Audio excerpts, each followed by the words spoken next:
ലക്ഷക്കണക്കിന് വിദ്യാർത്ഥികളുടെയും അവരുടെ രക്ഷിതാക്കളുടെയും കണ്ണീരിനും ആശങ്കകൾക്കുമൊടുവിൽ കേരള നിയമസഭയിൽ നിന്നും ശക്തമായ ഒരു താക്കീത് ഡൽഹിയിലെ ഭരണാധികാരികളുടെ നെഞ്ചിലേക്ക് ചെന്ന് തറച്ചിരിക്കുകയാണ്.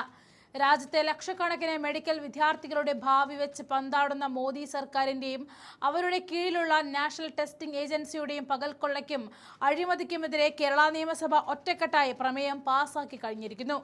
സതീശൻ സർക്കാരും പ്രതിപക്ഷവും ഒരേ സ്വരത്തിൽ ഈ അഴിമതിക്കെതിരെ കൈകോർത്തപ്പോൾ അവിടെയും മോദി ഭക്തി മൂത്ത് നാണം കെട്ട ചരിത്രമാണ് BJPക്കും പറയാനുള്ളത്. ഉന്നത വിദ്യാഭ്യാസ മന്ത്രി റോജി എം ജോൺ സഭയിൽ അവതരിപ്പിച്ച ഈ പ്രമേയം കേവലം ഒരു പ്രമേയമല്ല, മറിച്ച് ഈ രാജ്യത്തെ വിദ്യാർത്ഥി സമൂഹത്തോടുള്ള ഐക്യദാർഢ്യമാണ്. മന്ത്രി റോജി എം ജോൺ ഈ പ്രമേയം പാസാക്കിയപ്പോൾ പ്രതിപക്ഷ നിരയിൽ നിന്നും ഉയർന്ന കയ്യടികൾ കേട്ട് പ്രതിപക്ഷ നേതാവ് പോലും അമ്പരന്ന് പോയി. ദേശീയ പരീക്ഷാ ഏജൻസി നടത്തുന്ന നീറ്റ് പരീക്ഷയുടെ വിശ്വാസ്യതയും സുതാര്യതയും പൂർണ്ണമായും തകർന്നു തരിപ്പണമായിരിക്കുകയാണ് എന്ന് മന്ത്രിസഭയിൽ വ്യക്തമാക്കുകയുണ്ടായി. ചോദ്യപേപ്പർ ചോർച്ച, പരീക്ഷ നടത്തിപ്പിലെ ഗുരുതരമായ സാങ്കേതിക ഭരണപരമായ വീഴ്ചകൾ, മാർക്ക് നിർണയത്തിലെയും ഫലപ്രഖ്യാപനത്തിലെയും അപാകതകൾ എന്നിവ ലക്ഷക്കണക്കിന് വിദ്യാർത്ഥികളുടെ ഭാവിയാണ് ഇരുട്ടിലാക്കിയത്.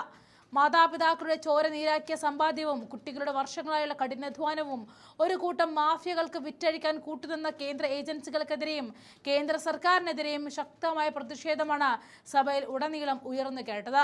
നിരന്തരമായ പരാതികളും കോടതികളുടെ കടുത്ത വിമർശനങ്ങളും ഉണ്ടായിട്ടും ഇപ്പോഴും കണ്ണടച്ചിരട്ടാക്കുന്ന മോദി ഭരണകൂടത്തിന്റെ ധാർഷ്ട്യത്തിനേറ്റ കനത്ത പ്രഹരമാണ് കേരള നിയമസഭയിൽ പാസാക്കിയ ഈ പ്രമേയം. എന്നാൽ ഈ സഭയിൽ നമ്മൾ കണ്ട മറ്റൊരു ലജ്ജാകരമായ കാഴ്ചയുണ്ട്. രാജ്യത്തെ വിദ്യാർത്ഥികൾ തെരുവിൽ കരയുമ്പോഴും തങ്ങളുടെ യജമാനന്മാരായ മോദിയെയും കൂട്ടരെയും വെള്ളപൂശാൻ ഇറങ്ങി അവതരിച്ച BJPയുടെ നിലപാടായിരുന്നു അത്.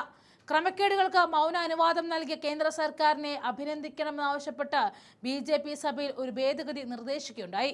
വി മുരളീധരൻ നിർദ്ദേശപ്രകാരമുള്ള ഈ നാണംകെട്ട ഭേദഗതിയെ വോട്ടിനിട്ടാണ് സഭ തള്ളിക്കളഞ്ഞത്.